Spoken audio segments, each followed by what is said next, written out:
Hello, hello, on the bridge of friendship, literary. So my name is Miha, Assen, Vladimir.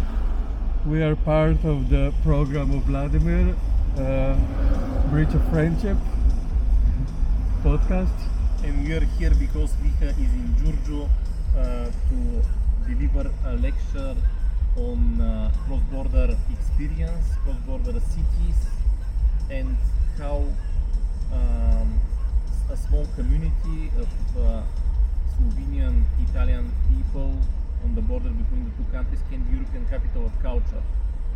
So he's coming here with his great added value and experience to share, and I wonder how he feels after having the lecture and now moving to the other part of the twin city Ruse-Giurgiu. Yeah, it's always nice to come here.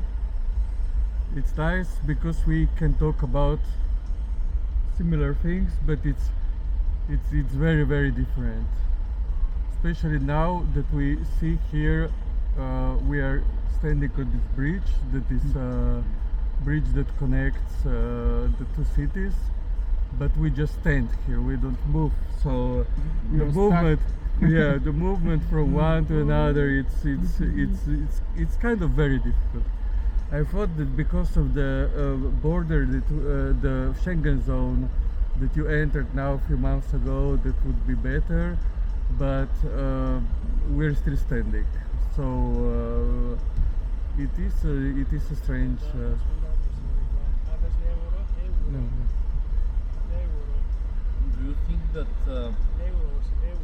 because you're a philosopher, and I wonder if is there border within the EU between the places which are dynamic and moving and places where wisdom teaches you to be stoic, to take pride and find sense in standing on your place. Yeah, but I think maybe this border, yeah, it's also in Europe, yeah. But I think it's part of a much more bigger, much bigger division. I think that Europe, with everything that is, Europe is not an ideal place, European Union. But in any way, it's a place maybe that is good to live somehow, it's not so based on economy as the United States or I don't know, China. So it does have some space for people to maybe be active in different ways than just working and sleeping and working and sleeping. So this way the division between the more static and the more dynamic is just mirroring maybe how the place is central to European Union and how it's maybe more peripheral. But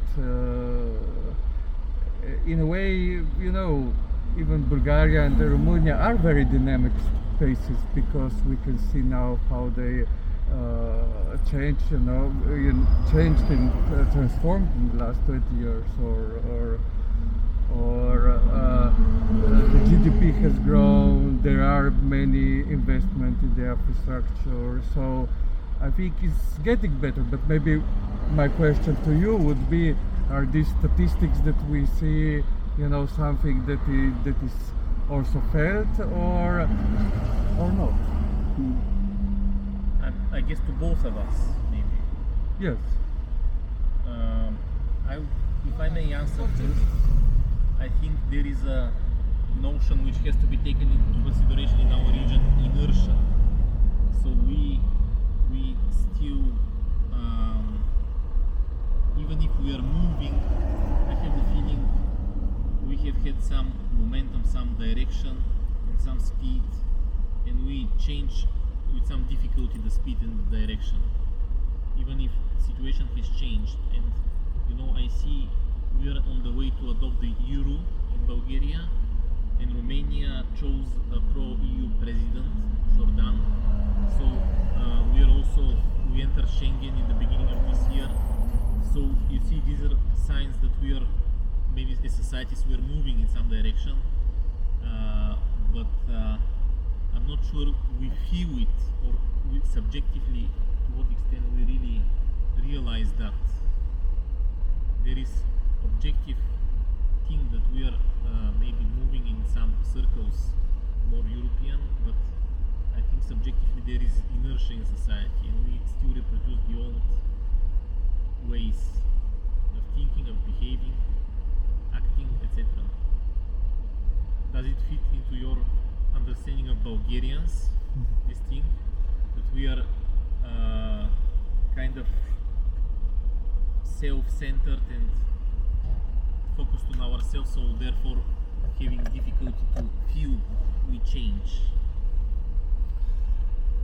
Yeah, I don't know, because I don't have really a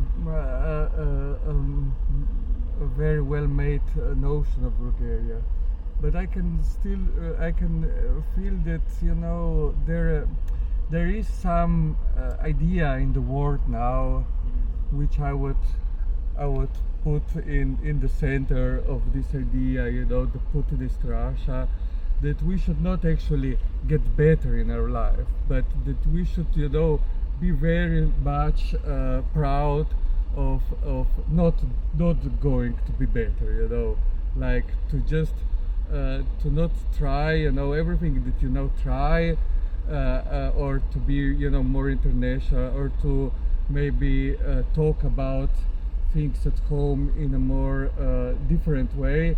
You're somehow labeled as a globalist, you know, which is a strange word, you know, what actually means a globalist, you know. This should be some kind of counter to nationalist, I don't know, or it is just other, you know, anti-Zionism in a new way.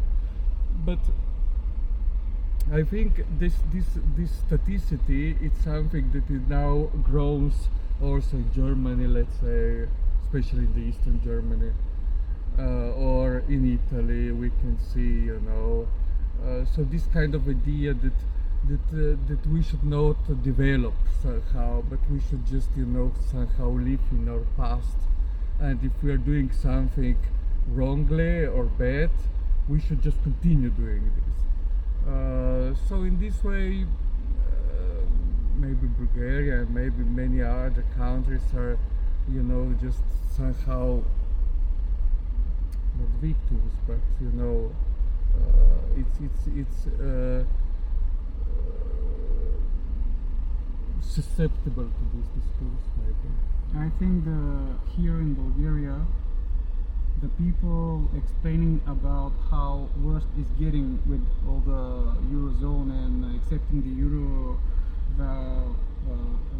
currency, are far more active than the others telling us that this is for good.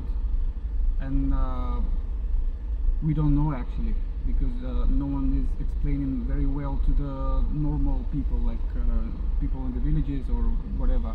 So the main thing we got is opinion that this is not the best thing that we can get, and these both sides needs to go like at the same level, so you can choose.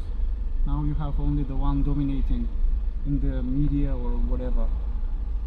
I would improve a little bit what Assen says. I have the feeling change in Bulgaria is for good, but many people are crying with unhappiness that things are changing. Yes, and this is because of we don't have enough information somehow.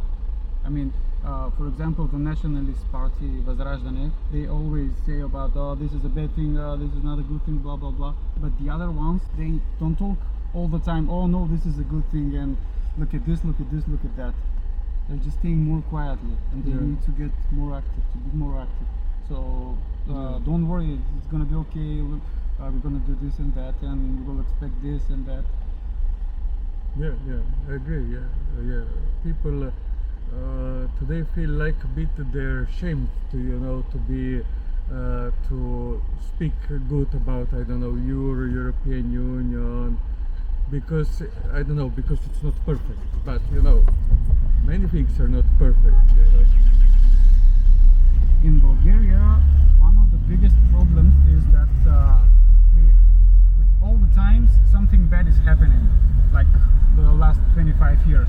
Yes, we are growing up, but every time you know that if something is happening, someone is getting lots of money for that, for Yes. example. And now we just don't believe anyone. We reach the point that we just don't believe, not in God, not in government, not in people, not in your neighbor. And that's a really huge problem because we don't trust. I think it's just that. Yeah, yeah. What do you think, Vladimir? Is this a cynical position, or is this, you know, a skeptical position? Oh.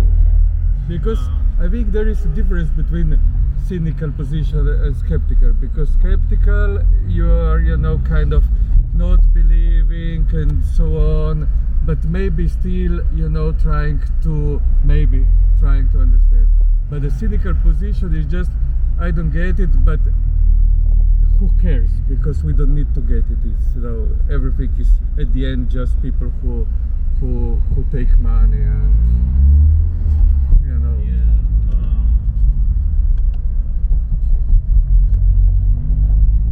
It's important what ideals we have in our youth, and I understand that socialization in Bulgaria often is very disappointing when you enter from an idealistic position. But on the other hand, I still think that you can't change society without certain idealistic position, without certain utopia, if you wish. So what we have in Bulgaria, one issues we have, I think, which leads to what Assen described as low social capital, is this culture of domination and hegemony, as I call it. Not just normal relations, but really kind of relations that one is everything and the other is nothing, and it's a very stigmatizing kind of approach to relations, and this is, I think, the logic of transition.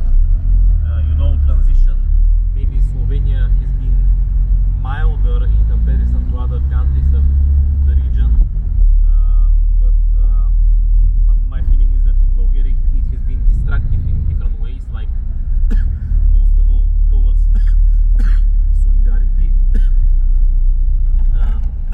I think we are neither solidary in terms of clans, in terms of among our relatives so much, and neither so much among professionally. We, for example, in journalism, there is, I think, no solidarity between journalists. Everyone is loyal to tends to be loyal to his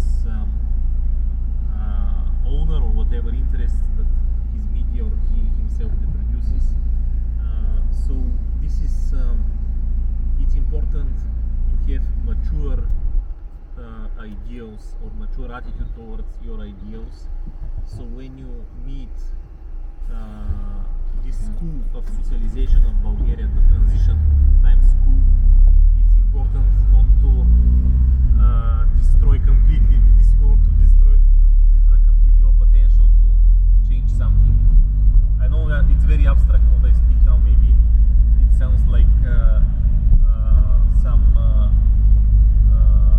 weird words, but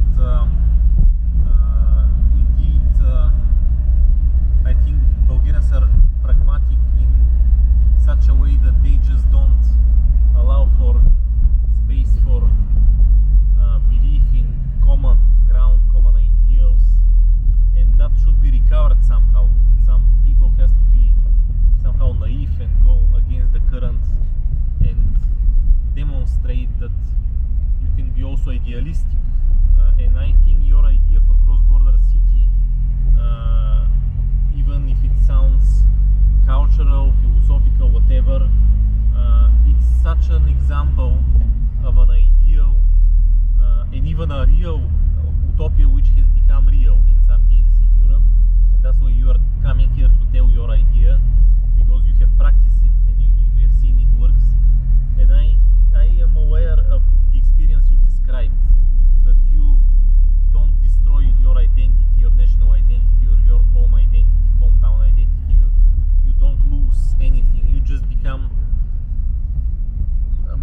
complex person who integrates another culture or another experience, that makes you more satisfied, makes you more capable, maybe more mature or wise.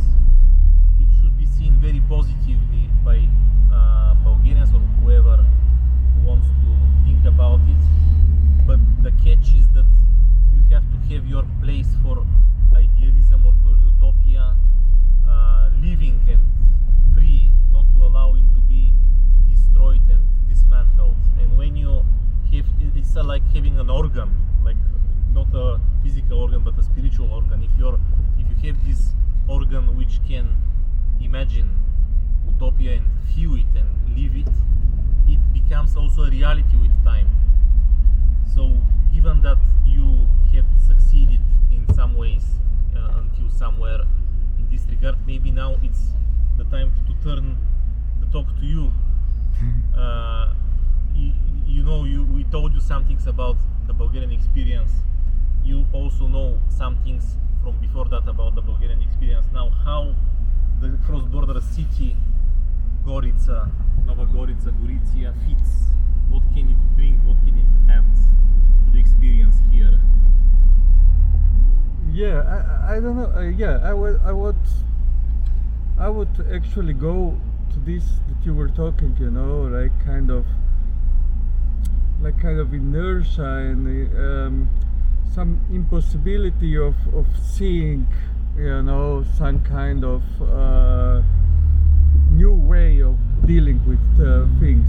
But I don't like your word utopia, because utopia, I think when you say utopia, then you kind of discredit yourself directly, because then very serious people like politicians or economists will say, but this is something that these strange people talk, utopia.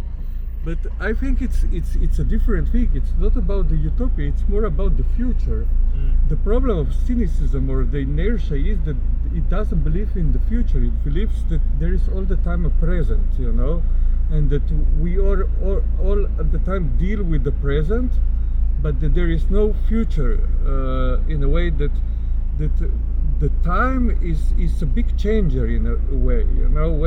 When we think now and we think 20 years ago, we could see a big change, but because we are all the time inside it, we do not.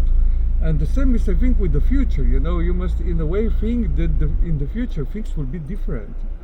And I think the cynicism or this inertia that is home, as I said, everywhere, in Europe, in some places maybe it's hegemonical, as you would say. In other places, is in a way like you would have a garden, and somebody would bring maybe in the seeds and would say, this would be flowers. They don't the other one would say, this is crazy guy. The present is somehow just a transitional form to something, and you will work around the garden, and you will work a lot, and there will be just seeds, but they would not believe that there will something grow up.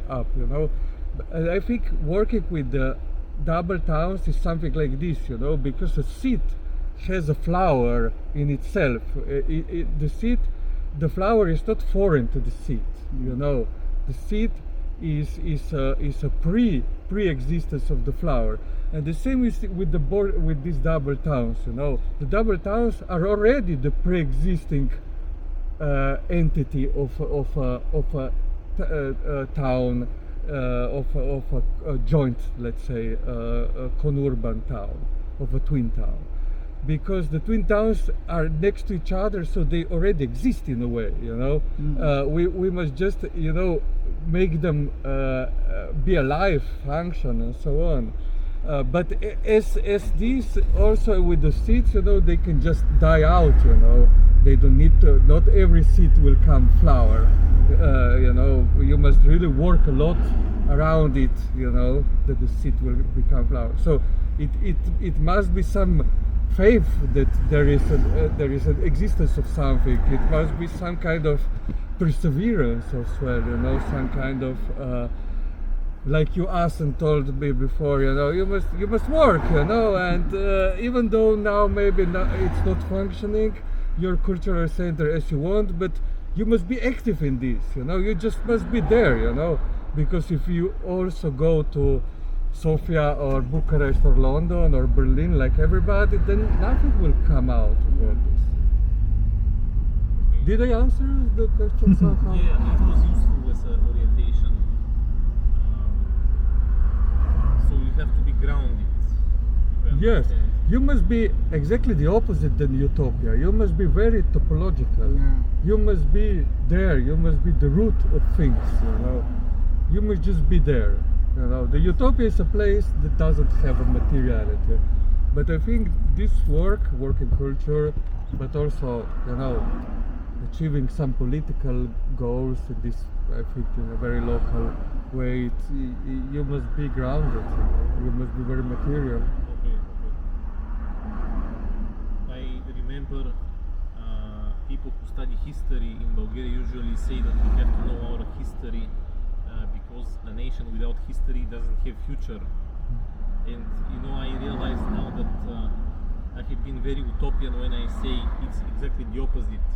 Those who don't have history, they have future. I mean, now what's the logic? Because people who study history, they tend to think that things repeat. So, for example, because Bulgaria was always with Germany in some world wars, they always think Bulgaria should be against the neighbors, because neighbors are always against Germany or something like that, in different camps within Bulgaria. And the logic of studying history, in fact, is to repeat the paradigm, to repeat our experience and to prevent new experience from coming to us. So that's why, in a way, I was joking, of course, but I said that if you want to have future, you have to really have no history, to abandon history. And it's because when you are out of this paradigm of reproduction of life, which is so dominant in our region, you open space for something more new, something newer, something maybe more sophisticated to enter. And that was one reason I came to this lecture you held today in Giurgiu. I felt that, for example, in my own experience, Giurgiu has always brought me greater sophistication. People in Ruse tend to have certain attitude of superiority towards Giurgiu because Ruse is the bigger city, etc., etc. But in my experience in Giurgiu, I have got to know an Italian theater, which is community theater, and it does in Toscana region, it does commune, based on commune, in order to provide local citizens of a village with opportunity to have something meaningful without going to the big capitals. So this is what I learned about that, and I didn't interview with the person who does this theater because I was in Giurgiu some time ago. Then again in Giurgiu I met a Bulgarian person who is director of a Serbian theater. Can you imagine? Serbian theater in Novi Sad, theater of the young people. He still has, I think, Bulgarian director of theater. This is something I never heard from Bulgarian media, that there is such a person, there is such a theater. So I need to come to Giurgiu to establish that the world is bigger and there are even Bulgarians who are theater directors in Serbia. I have never heard of a Serbian theater director in Bulgaria. Director, I mean, not only putting plays on the scene, but working as administrator of a theater. And now, again, I can maybe give more examples, but now again, with you, I managed to somehow, I hope, to see myself and my culture from another point of view. Not one that is among us, Bulgaria self-repeating among us, reproducing among us. You might be sometimes ironic at some things you say, or you might be just joyful and playful. but I like this undermining, if you wish, of my culture, which is done also in a very elegant way and very smart way.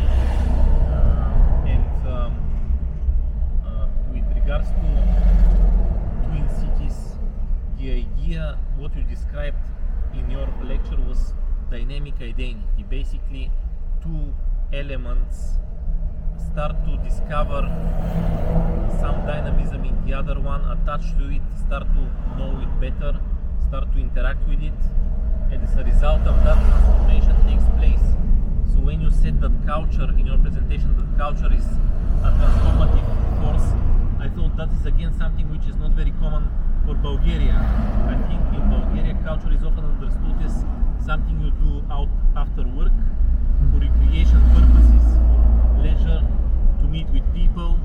Not really, nobody or few people, I would say in many cases, go to cultural event in order to be transformed, to become something new. And when I go to theater in Romania, for example, in Bucharest, and previously I was going also to theater in Giurgiu, I was having this feeling that it puts me to thought. It's not just meant to make me laugh after work and enjoy a nice evening, but it was putting me to thought, and it was changing me over time. So maybe I'm jumping from topic to topic, but we were still reflecting on your lecture, and this is the topic. We are now in the middle of Bridge of Friendship, and for me, Bridge of Friendship in itself is a symbol of this dynamic identity. It might sound as nonsense, it might sound philosophical, absurd, whatever you call it, but people who have felt this and practiced it know what it is all about. And I also thank you for making reference to the Bridge of Friendship in your lecture.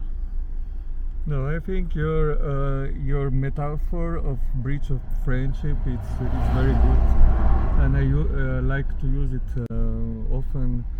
You know, the bridge is something that you consciously make. You know, bridges don't just happen. You must make a bridge.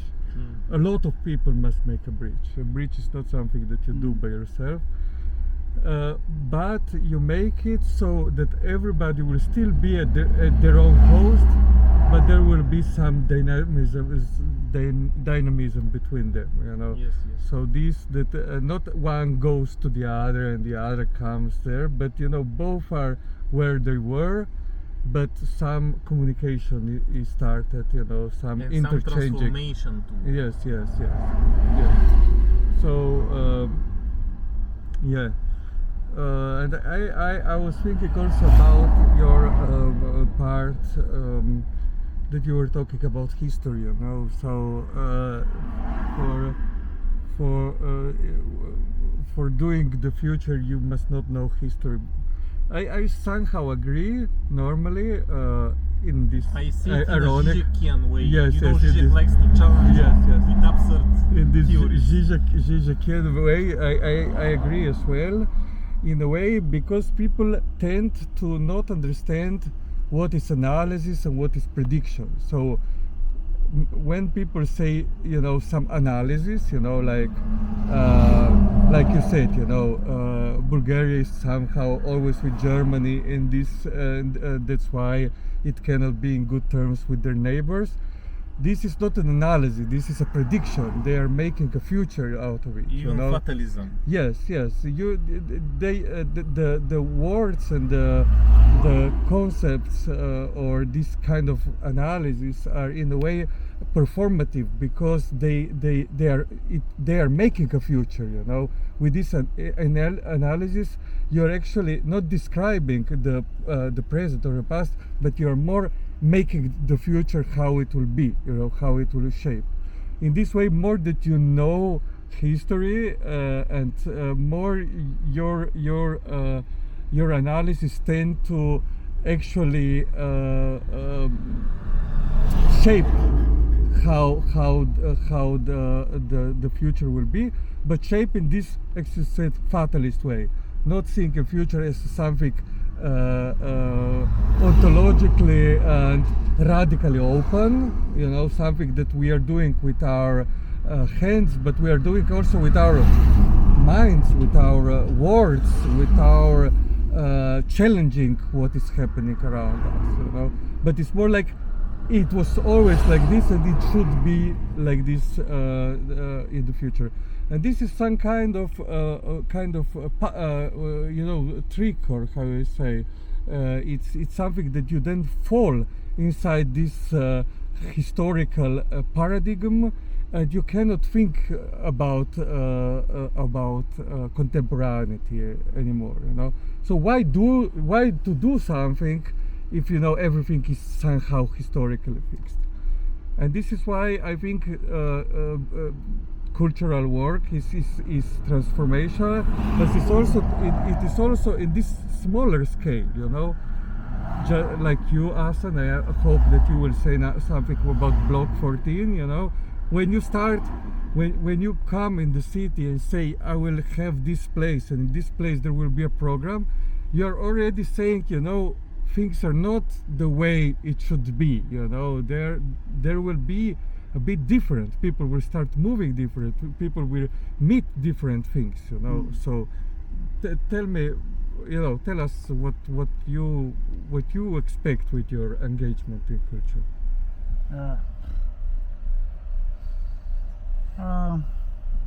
Many times we are asking ourselves, is there a reason to continue actually? I mean, whom for? Why we are doing this? And the next event we can see some new guy coming, or just someone you know, enjoying, smiling, experiencing something new. Maybe this guy will come next time, and maybe this guy will tell someone else, and one man today, maybe 10 tomorrow. No one knows, and we are just doing whatever it takes without thinking anymore what this gonna be in future. We just know that future is now, actually. I mean, we are building the future somehow, and we just hope that this will grow in even I don't know, it's not that complicated. We're just doing this. We don't think that much. From time to time.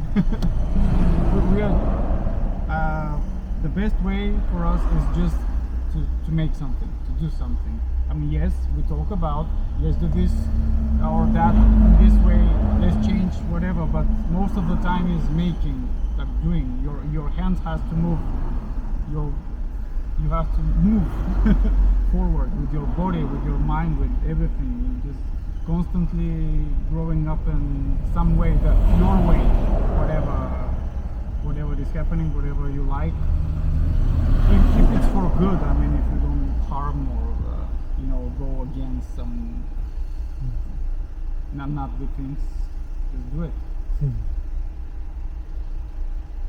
I think one issue which should be taken in consideration when somebody does cultural initiatives or even media initiatives, it is very difficult in Bulgarian society to get resonance. Many people, when you mentioned the words being cynical, many people are also unengaged. So, for example, somebody told me that one of the reasons my blog is not popular on Romanian issues is because it's difficult for people to determine which is my position. You know, people, he told me, people think in this way. They want to know, are you with one pole or with the other pole? And when you are not recognized easily being one or with the other pole, they lose interest. They can't know how to label you, and they feel, I don't know, overwhelmed or challenged or whatever, but they don't continue. So the only people who get resonance in Bulgaria in media, or maybe also in cultural life in a way, I don't know, maybe we should, Assen could say also about that, is for you to really play to certain mass, to certain echo chamber, if you wish, and play some scheme, some on prejudice, on big narrative. You know that anti-Western European narratives are one type of narratives who are also very common. You can easily recognize anti-Western European narratives, anti-Soros, whatever, anti-LGBT. They're all repeating the same things. On the other hand, anti-Russian narratives are also kind of the same between themselves. So if you enter in one of these big currents, anti-something, which are focused on having proxies as consumers, you can get a lot of visibility, a lot of reactions. You can be lauded in media. You have your own in-group, as they say in English. But if you are working with the idea that you somehow want to offer more complex understanding on some issue, you're not satisfied with just being proxy of one or the other side.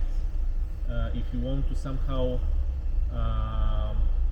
build a bridge, if you wish, or if you want to, in any case, be true to a more complex narrative, then you have to be prepared for really lack of resonance, even if in my view, such a more complex perspective is in fact the right one, because the other ones are propagandist and manipulative.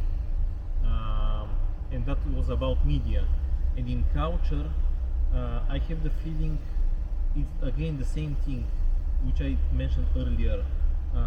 Culture is not seen as something which really transforms you, puts you to doubt yourself, for example, or makes you learn something new about yourself or about others. It is often culture just something like, you know, going to disco, enjoying food or something like that, something which really is more consumption but is not transformative. So I would say that Bloc 14 has had some success. It is talked in Ruse with some respect and positively, maybe because certain community appeared around it. So people go for events, but they also remain after events and they socialize. So somehow people establish their own place, which is commonplace. If you go to a restaurant or a cafe, you have to pay in order to be allowed to stay. It is not your place, it's the place of an owner. While in the case of Bloc 14, in most of the cases, or even in all of them, as far as I know, you are not expected even to pay. You just go celebrate some cultural event, and then you share views with others on any issues, not only on what is going on in the event. And suddenly a community appears, so people become something more than just individuals. I think this is the strong side of Bloc 14, and also another strong side is that it offers more complex culture because it's involved in Bulgarian projects on national level. So you can get some very decent, for example, film critics from Academy of Sciences in Sofia, or some complex theater style or play. So it is both in a way open to the people, but it also has some sophistication as a cultural product. So, but as I already said, when something becomes sophisticated, it loses, or has spirit, it loses the masses generally. So even when we were coming into Giurgiu, we were discussing with Assen that many people still have not found it, discovered that there is this Bloc 14 in Ruse, even if it's a success in terms of visitors. But many people are still unaware, they're unengaged. They, as you said previously, maybe they go work, spend money after work, but the transformative element is still not discovered. So as we are approaching the end of the bridge, Say welcome to Bulgaria. yes, we came to Bulgaria. what will be maybe the last thoughts around it, you know. So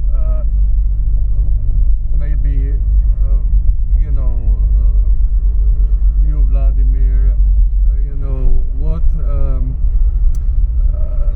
how to bridge this problem that you were talking about, you know, if there is, if you have some thoughts around it.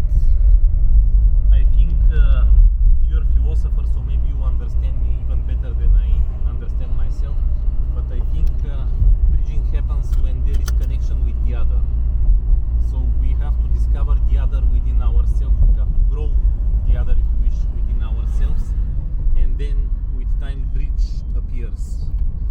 So I am really very fond of the fact that you now make your own visit to this region, and I hope you do also your bridge to us in this talk and with what we have later tonight.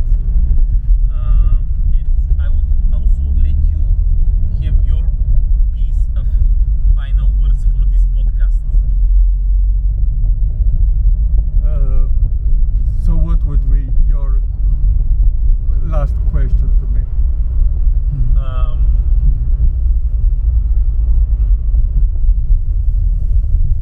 How did this podcast change or influence what you already know about the place you are in and the people you meet here?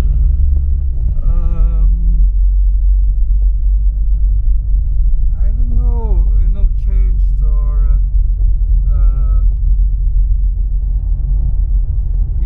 it's for sure that it's very, that was I think a very global, in a way,